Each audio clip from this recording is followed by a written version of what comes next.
We are having a ceremonial handover of a check to the tune of $30 million that will go towards the construction of the continued construction of the admin building in the compound of City Hall. You recall that in 2019, an initial sum was provided to City Hall by the Ministry of $65 million. That work has gone to the extent where a superstructure has been completed.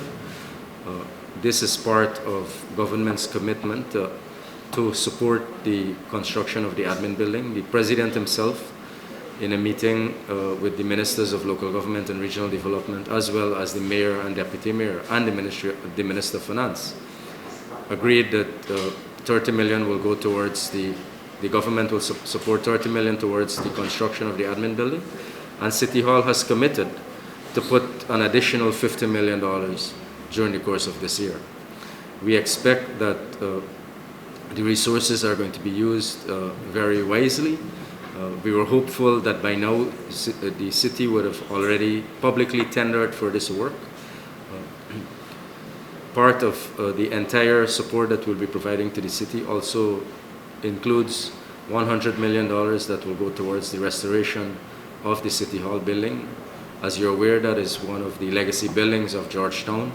It is an historic landmark in our country, and it is on the front burner of our government. The President himself has been adamant for us to get the City Hall building restored, and so he has agreed to put $100 million towards it as well. There are many staff who are currently at the City Hall building, and we are hopeful that as soon as the admin building has gotten to a stage where those staff could be accommodated, that the City Hall building, the restoration, will begin.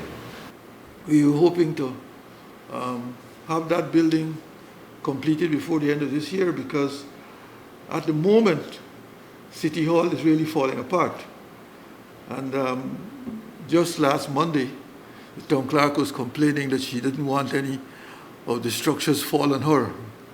And I think they have to do some emergency works to prevent that from happening. So I believe that this check is coming at a good time.